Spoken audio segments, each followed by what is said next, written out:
يا أيها الذين آمنوا صلوا عليه وسلموا تسليما يا رب بالمصطفى بلغ مقاصدنا واغفر لنا ما مضى يا واسع الكرم يا رب بالمصطفى بلغ مقاصدنا واغفر لنا ما مضى يا واسع الكرم يا رب بالمصطفى بلغ مقاصدنا واغفر لنا ما مضى يا واسع الكرم.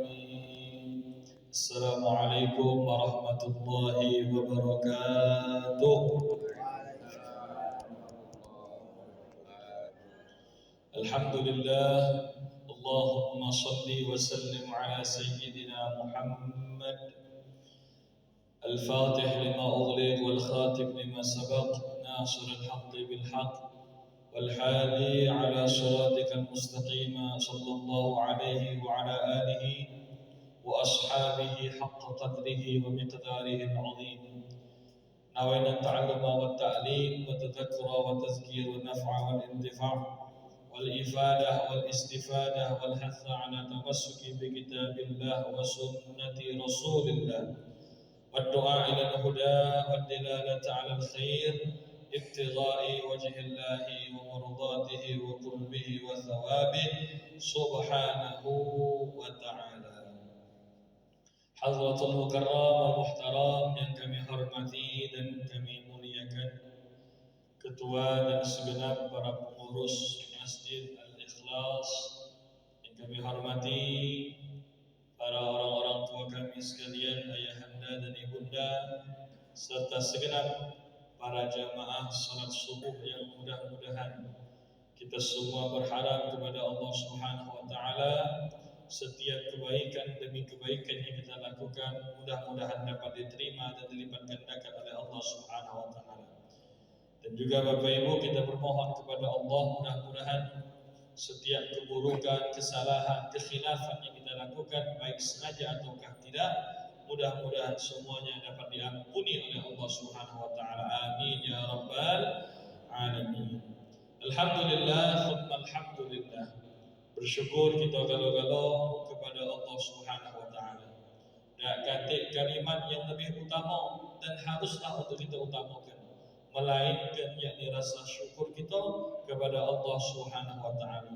Karena kita sebagai seorang hamba ini Bapak Ibu tidak pernah terlepas daripada nikmatnya Allah Subhanahu wa taala yang membuat kita sehat, yang membuat kita sampai ke detik ini. Bahkan kesuksesan kita bukan karena diri kita, tapi semuanya karena berkat nikmat dari Allah. Allah dah minta balasan dari kita. Allah yang minta duit yang kita tunjuk ni, yang kita dapat ini balik lagi dengan Allah. Akan tetapi Allah harapkan kepada kita agar kita mampu menggunakan fasilitas nikmat yang telah Allah sediakan untuk beribadah kepada Allah Subhanahu wa taala. Apa gunanya hidup yang banyak? Apa gunanya hidup yang mewah dan melimpah bila mana tak digunakan untuk ibadah kepada Allah Subhanahu wa taala?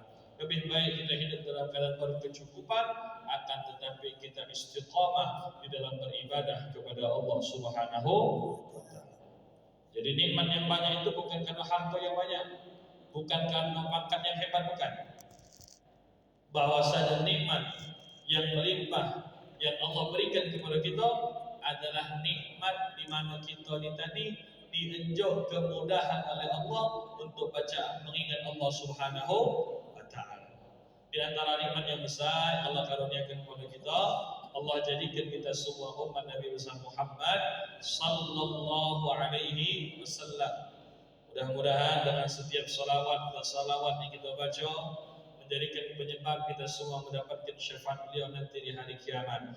Allahumma salli ala sayyidina Muhammad wa ala ali sayyidina Muhammad. Bismillah. Hadirin hadirat yang dirahmati oleh Allah Subhanahu wa taala.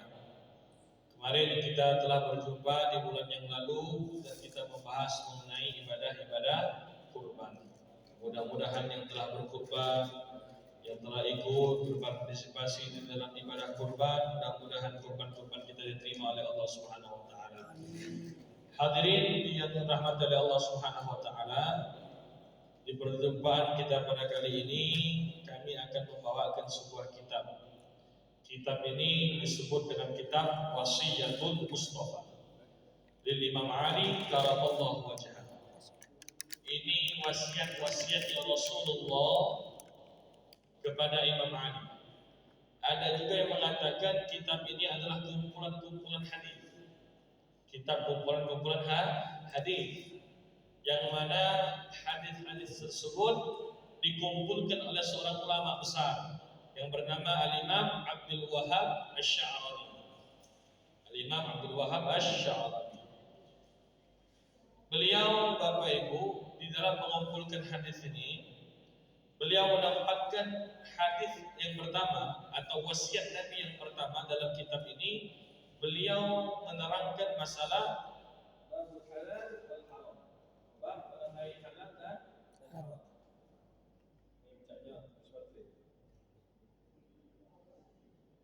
Bismillah.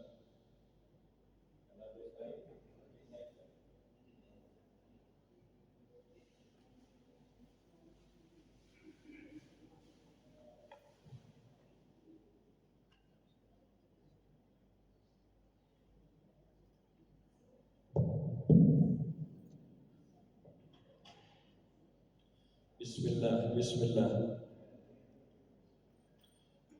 Nah, kita ulangi lagi. Al-Imam Abdul Wahhab Asy-Sya'rani. Beliau mengarang kitab, dan kitab yang beliau karang di dalam bab yang pertama, beliau menempatkan masalah hadis. Masalah hadis mengenai halal dan haram. Berbeda ulama, maka berbeda pula tempat bab awalnya. Kita ambil contoh Al-Imam An-Nawawi. Imam An-Nawawi. Nawawi ini Bapak Ibu ada dua. Nawawi ini ada dua. Ada Syekh An-Nawawi, ada Al-Imam An-Nawawi. Kita harus membedakan mana Syekh Nawawi dan Imam An-Nawawi. Kalau Al-Imam An-Nawawi, beliau berasal dari Damaskus, Syria. Imam Nawawi ini tidak punya keturunan, tapi kitab-kitab Imam Nawawi berlimpah. Kalau Syekh An-Nawawi berasal dari Banten, Indonesia, bukan Banten Pelaju, Banten dan Salanian, Serang Banten. Syekh Nawawi ini punya keturunan. Ialah di antara keturunan Syekh An-Nawawi ini mereka para ulama-ulama itu. Berbeda kapabilitas antara Al-Imam An-Nawawi dengan Syekh An-Nawawi. Al-Imam An-Nawawi yang berasal dari Damaskus ini banyak mengarang kitab. Di antaranya kitab Hadis Arba'in An-Nawawi yang dikarang oleh Imam An-Nawawi. Ada lagi kitab Al-Adhkar Al-Imam An-Nawawi. Setiap kitab yang dikarang oleh Imam Nawawi, beliau pasti menempatkan masalah niat, hadis mengenai niat itu di awal. Sebelum beliau melanjutkan pembahasan yang lain, beliau tempatkan dulu hadis masalah niat di awal. Kenapa? Karena Al-Imam An-Nawawi mengatakan sebab semua amal tergantung niat. Berbeda dengan Al-Imam Syekh Abdul Wahhab Asy-Sya'rani ini.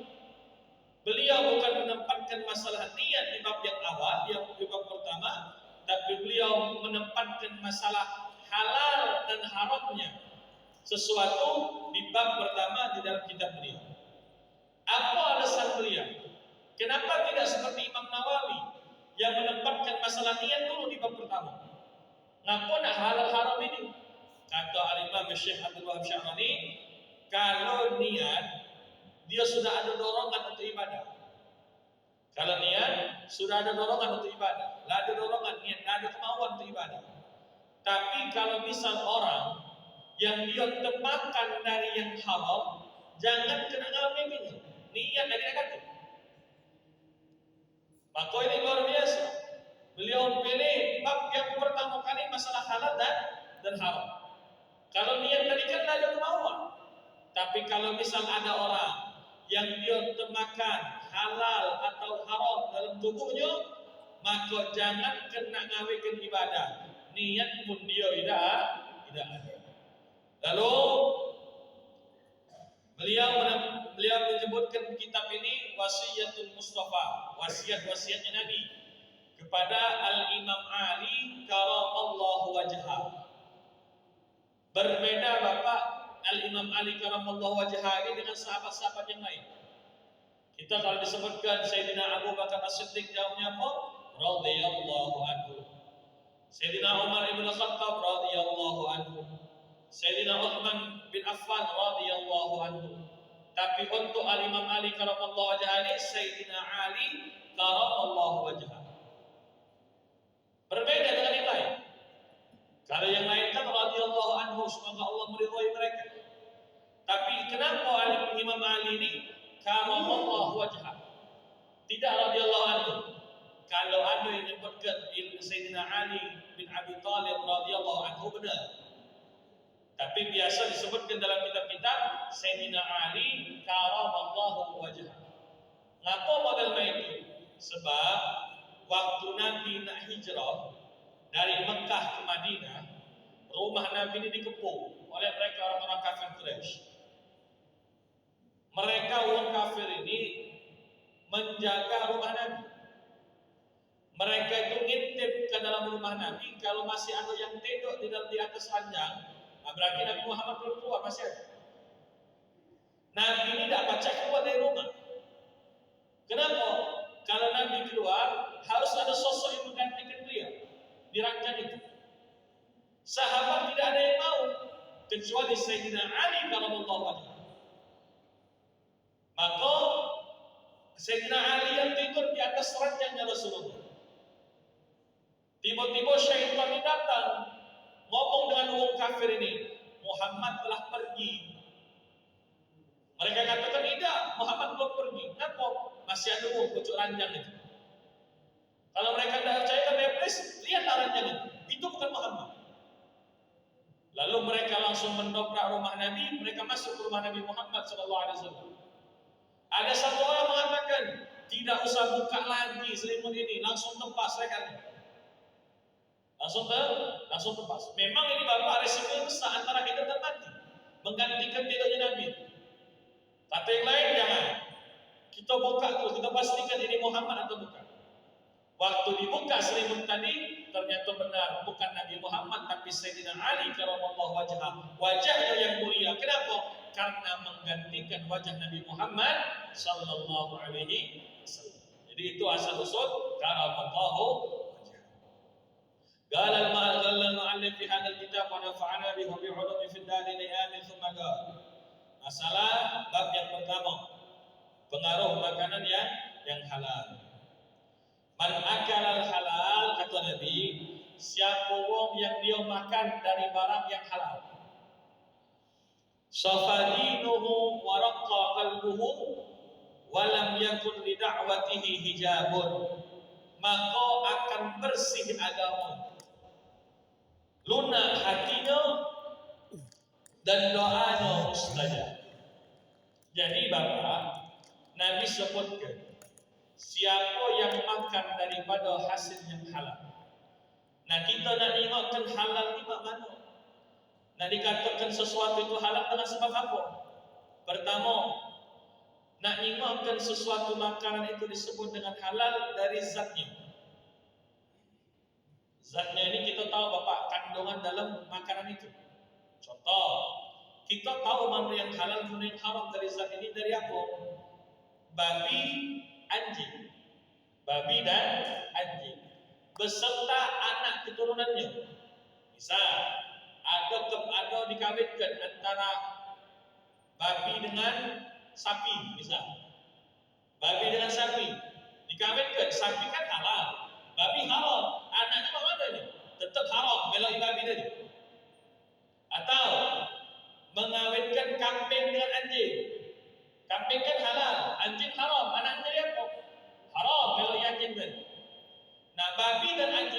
Bapak keharamannya, itu namanya zatnya. Sudah jelas zatnya haram. Ataulah bagian-bagian dari babi dan anjing, misal minyak babi, ya itu jelas haram. Maka kita ini tadi sebagai orang Islam, orang Muslim, haruslah kita untuk menjaga, jangan sampai ada masuk makanan yang haram dalam tubuh kita. Ya, Ustaz, aku ini tidak sengaja. Waktu pergi jalan-jalan ke Malaysia atau ke Thailand, rupanya yang kumakan ini tadi, jauh ini nomor ke Thailand. Krempo baik, ya. Krempo memang sih. Makan mie ayam, aku bisa lemak mie ayam itu. Nah pas tengok di papan tulis itu melakukan anak kebayang, daging babi. Thailand jauh ini makan mie ayam tempo baik bisa. Nama mana ini Ustaz? Kan jelas babi itu haram. Tapi dengan sebab dia tidak tahu Bapak, maka apa yang terjadi? Dia tidak dapat ampunan dosa. Kenapa dia tidak sengaja? Misal, termasuk makanan yang haram tadi. Kita kalau misal bersentuhan dengan anjing, bersentuhan dengan babi, najisnya itu disebut dengan najis mughalladah, najis yang besar. Nah, najis yang besar ini mana bersih ini? 7 kali basuhan, di antara 7 basuhan itu salah satunya pakai banyu debu. Bukan banyu tanah, banyu debu. Maka orang yang dia tidak sengaja termakan babi tadi, dia tidak berdosa. Kenapa? Tidak sengaja. Tapi ulama fikih mengatakan mulut dia tadi dipenuhi dengan najis. Kalau misal dia hanya sekedar kumur-kumur baik, langsung sholatnya tidak sah. Kenapa? Bekas daging babi tadi masih ada di mulut. Jadi mana Ustaz? Disucikan dulu, dibersihkan dulu. 7 kali basuhan. 6 kali pakai banyu bersih, 1 kali pakai banyu debu. Bukan banyu tanah, banyu debu. Banyu tanah, cak laconan kamu. Lain aku serta tanah dengan debu lain. Debu itu sesuatu yang menempel. Atau kalau kita tadi lewat tanah merah, itu kan biasanya ada terbang-terbangan itu. Nah, itu debu itu. Nak tayamum pakai debu, bukan pakai tanah. Bukan pakai pasir. Ada orang tayamum pakai tanah, pakai pasir. Apa hukum dasar? Karena yang Nabi sebutkan itu bertayamum menggunakan debu, bukan pasir, bukan tanah. Termasuklah kumur-kumur tadi. Ya, termasuklah kumur-kumur tadi. 7 kali basuhan, 6 kali pakai banyu bersih, 7 kali pakai banyu debu.